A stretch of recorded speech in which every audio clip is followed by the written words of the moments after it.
سلام ዕለታዊ ዜናዊ ተሕዝቶታትና ንምክትታል ተላሊኹም ዘለኹም ክቡራት ተኸታተልትናትና ቲቪ ንሎሚ ዘደለናዮ ዜና ሒዝናልኩም ቀሪብና ኣሎና ክሳብ ፍጻሜ ምሳና ክጸንሑ እንዳዓደምና ሰናይ ምክትታል። ኣርስተ ዜና ሓላፊ ሰራዊት ሱዳን ንትራምፕ ኩናት ሃገሩ ንኸበቅዕ ጻውዒት ከም ዘቕረበሉ ተገሊጹ። ኣሜሪካዊ በዓል ስልጣን ዩክሬናውያን ኣብ ስምምዕ ሰላም በጺሖም ኣለዉ ክብል ገሊጹ። ኡጋንዳ ንኢትዮጵያውያንን ሶማላውያን ኤርትራውያንን ናይ ስደተኛታት ዕቑባ ምሃብ ደው ከም ዘበለት ሓደ ሚኒስትር ተሃገር ኣፍሊጡ። መራሕቲ ኢትዮጵያ ብታሪኻዊ ጌጋ ዝሰኣን ናይ ኣፍ ደገ ባሕሪ ክንመልሱ ኢና ከም ዘይበሉ ብሰላምን ንዕቤት እታ ሃገር ከም ዝደልይዎ ንኣሜሪካ ሓቢሮም። ኤርትራ ንምምካት ዘይሕጋዊ ምስግጋር ሰባት ብኹሉ መዳዩ ብጽኑዕ ከም እትኾነኖ ተገሊጹ። ሚኒስትር ጉዳያት ወጻኢ ኤርትራ ኢትዮጵያ ከም ቀንዲ መሻረተ ኣካል ቀይሕ ባሕሪ ዳግማይ ንምቕራጽ እትገብሮ ጻዕሪ ከንቱ ፈተና ከም ዝኾነ ገሊጹ።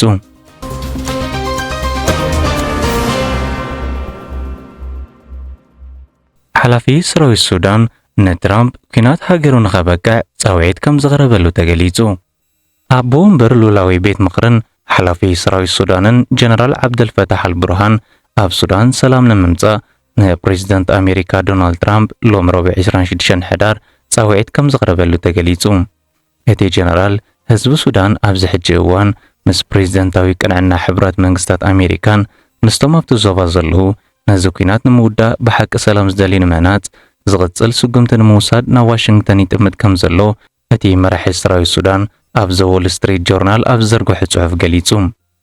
ኣብ መንጎ አልቡርሃንን ሓደ እዋን ምክትሉ ዝነበረ ዳግሎን ሰላም ንምፍጣር ዝተገብረ ፈተነታት ኣብ መስርሕ ዓሰርተታት ኣሽሓት ዘቐጠለን 12 ሚልዮን ዘመዛበለን ኣብ ዓለም ዝዓበየ ቅልውላው ጥሜትን ምዝንባልን ዝፈጠረ ኩናት ብተደጋጋሚ ከም ዝፈሸለ እዩ ዝግለጽ። ወራሲ ዓራት ስዑድ ዓረብ መሐመድ ቢን ሰልማን ምስ ሓላፊ ሉላዊ ቤት ምኽሪ ሱዳን ዓብድልፈታሕ አልቡርሃን ናይ ቴሌፎን ጻውዒት ኣካይዱ ናብ ኣሜሪካ ድሕሪ ዝገበረ ዑደት ንፕሬዚደንት ኣሜሪካ ዶናልድ ትራምፕ ብዘቕረበሉ ምሕጽንታ መሰረት ዝሓለፈ ረቡዕ ኣብ ዋሽንግተን ትራምፕ ነቲ ኣብ ሱዳን ዝካየድ ዘሎ ኩናት ንምቁራጽ ቅልጡፍ ስራሕ ክጅምር ምዃኑ ነቲ ልኡል ከም ግብረ መልሲ ናይ ሕቱኡ ድሕሪ ምቕራቡ ንፈለማ እዋን ኣብቲ ናይ ኩናት ሱዳን ዘለዎ ተገዳስነት ምግላጹ ዝፍለጥ እዩ።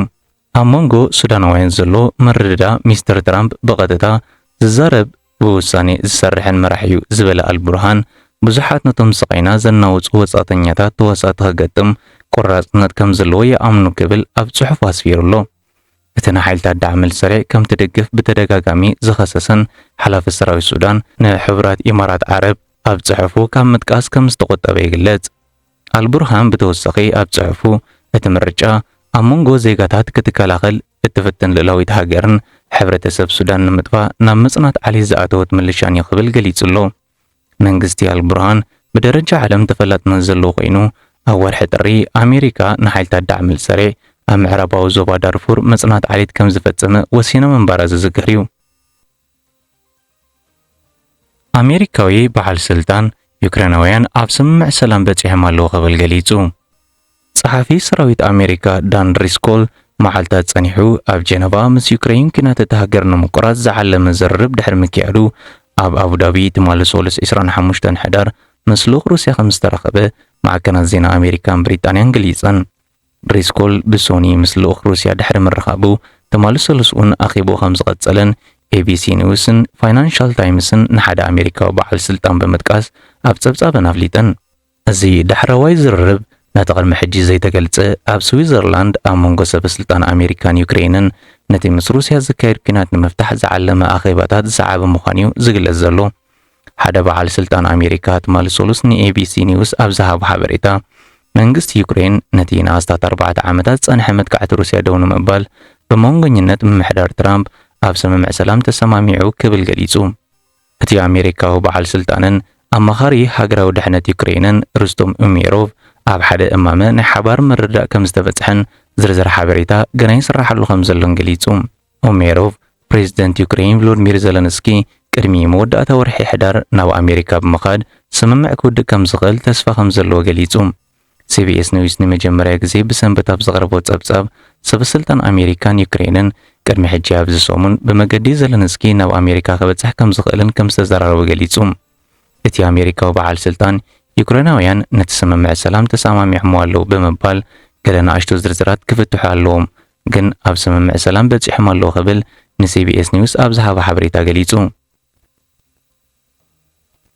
ኡጋንዳ ንኢትዮጵያውያንን ሶማላውያን ኤርትራውያንን ናይ ስደተኛታት ዕቑባ ምሃብ ደው ከም ዘበለት ሓደ ሚኒስተር እቲ ሃገር ኣፍሊጡ።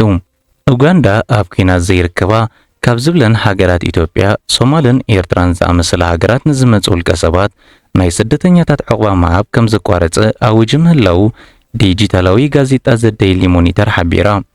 እዚ ናይ ሃገር ፖሊሲ ለውጢ ኣብ ልዕሊ ስደተኛታት ዘወፅእ ዘሎ ኣብቲ ሃገር ዝርከብ ቁፅሪ ስደተኛታት ናብ 2 ሚልዮን ኣብ ዝቐርበሉ ዘሎ እዋን ኣብ ልዕሊ ውሽጣዊ ጸጋታትን ኣገልግሎታትን እቲ ሃገር ከቢድ ጸቕጢ ብምፍጣሩ ሃገራዊ ምወላኽ ክጎድል ምኽንያት ድሕሪ ምዃኑ እዩ እዚ ኣዋጅ ዝወፅእ ከም ዘሎ እታ ጋዜጣ ብተወሳኺ ትገልጽ። ኡጋንዳ ቅድሚ ሕጂ ካብ ላዕለዋይ ኮሚሽነር ስደተኛታት ሕቡራት ሃገራት ወይ UNHCR ዓመታዊ 240 ሚልዮን ዶላር ትረክብ ከም ዝነበረትን ኣብዚ ሕጂ እዋን ኣበርክቶ ለገሰ ትውድብ ብምውሓዱ እቲ ሃዝ ናብ ትሕቲ 100 ሚልዮን ዶላር ከም ዝወረደን ኣብዚ ዓመት ድማ 18 ሚልዮን ዶላር ጥራይ ሓገዝ ከም ዝተረኸበ እታ ጋዜጣ ንጸብጻብ ሚኒስተር ረድኤት ድልውነት ሓደጋን ስደተኛታትን ኢንጂነር ሂላሪ ኦነግ ብምጥቃስ ገሊጻ። ሰመዝቲ ሃገር ካብዘን ዝተጠቐሳ ሃገራት ሓደስቲ ዝኣትዉ ከም ስደተኛታት በወግዒ ክምዝገቡ እኳ እንተዘይከኣሉ ናይ ኡጋንዳ ምቕባል መርገጽ ግን ይቕጽል ከም ዘሎ ኣስሚሩሉ ብምባል ኣብዚ ሕጂ እዋን ኣብቲ ሃገር ንዘለዉ ስደተኛታት ግን ውሕስነት ዕቑቦኦም ክዕቅቡ ከም ዝኾኑ ምግላጾም ሓቢራ። መራሕቲ ኢትዮጵያ ብታሪኻዊ ጌጋ ዝሰኣናይ ኣፍ ደገ ባሕሪ ክንመልሶ ኢና ከም ዘይበሉ ብሰላምን ንዕቤት እቲ ሃገር ከም ዝደልይዎ ንኣሜሪካ ሓቢሮም።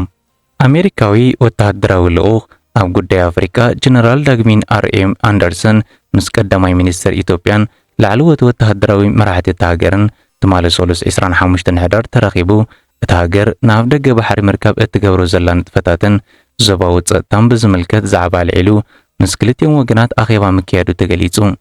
ቀዳማይ ሚኒስትር አብይ ኣብ ማሕበራዊ መራኸቢኡ ብዙሕ ዝርዝር ዘይብሉ ኣብ ዘውፅኦ መግለጺ ንጀነራል ኣንደርሰን ትማሊ ኣብ ሰዓታት ንግሆ ኣብ ኣዲስ ኣበባ ተቐቢሉ ብዛዕባ ዞባዊ ጸጥታን ዕድላት ዝዓበየ ምትሕብባርን ሃናፂ ምልውዋጥ ኢሉ ዝጠቐሶ ርክብ ከም ዘካየዱ እኳ እንተገለጸ እቲ ኣሜሪካዊ ጀነራል ወይ ኣሜሪካ ባዕላ ክሳብ ሕጂ ወግዓዊ ዝኾነ መግለፂ ርክቦም ዝሕብር ዜና ከም ዘይተመሓላለፈ እዩ ዝግለጽ ዘሎ። ሚኒስተር ምክልኻል ኢትዮጵያ ብወገኑ ኣብ ዘውፅኦ መግለጺ ጀነራል ኣንደርሰን ድሒሩ ምስ ሓላፊ ምክልኻል እቲ ሃገር ብርሃኑ ጁላ ተራኺቦም ኣብ ሰላምን መረጋጋን ቀርኒ ኣፍሪቃን መጻኢ ወተሃደራዊ ምትሕብባር ኢትዮጵያን ኣሜሪካን ዘተኮረ ዘተ ምክያዶም ገሊጹ። ኣብዚ እውን ብተመሳሳሊ ጀነራል ኣንደርሰን ንመጻኢ ወተሃደራዊ ምትሕብባር ኢትዮጵያን ኣሜሪካን ዝምልከት ዝገበሮ ርክብ ከም ዘይገለጸ እዩ ዝግለጽ ዘሎ። እቲ መግለጺ ኣስዒቡ ሓላፊ ምክልኻል እቲ ሃገር ኢትዮጵያ መውፅኢ ባሕሪ ክትረክብ ዘለዋ ድሌትን ሰላማዊ ዕላማን ኢኮኖሚያዊ ንምህናጽን እዩ ክብል ንልኡኽ ኣሜሪካ ከም ቅድሚ ሕጂ ብሓይሊ እውን እንተኾነ ብናይ ትማሊ ታሪኻዊ ጌጋ ኢትዮጵያ ኣፍ ደገ ባሕሪ ምስኣና ዝገልጽዎ ዝነበሩ ዘይኮኑስ ንዕቤት እቲ ሃገር ከም ዝደልይዎ ኣብ ዝሃቦ መግለጺ ተቒሱሎ።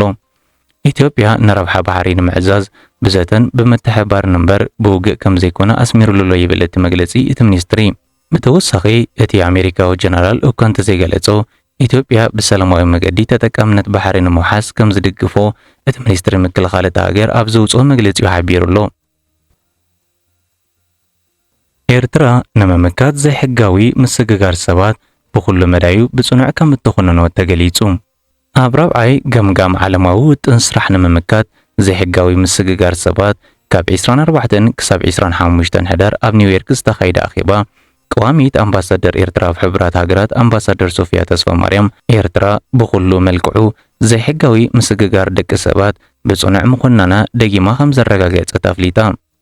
ኣምባሳደር ሶፊያ ኣገዳስነት መፍታሕ ሱር ጠንቂ ዘይስሩዕ ስደት ዘጠቓልል ግጭታትን ግዳማዊ ምትእትታዋትን ከምኡውን ግዱድ ስደት ናሪ ዝውስኽን ንሰባት ከም ዝመዙ ዘቃልዕን በይናዊ ስጉምትታት ብተወሳኺ ገለ ካብ ጠንቅታት ዘይሕጋዊ ምስግጋር ሰባት ምዃኖም ኣብሪሃ። ንሳ መወዳእታ መግለጺኣ ኤርትራ ምስ መወቀል መተሓላለፍን ናይ መወዳእታ መዕረፊ ሃገራት ክትሰርሕ ተወፋይነት ከም ዘለዋ ጸብጻብ ቀዋሚ ተልእኾ ኤርትራ ኣብ ሕቡራት ሃገራት ገሊጹ።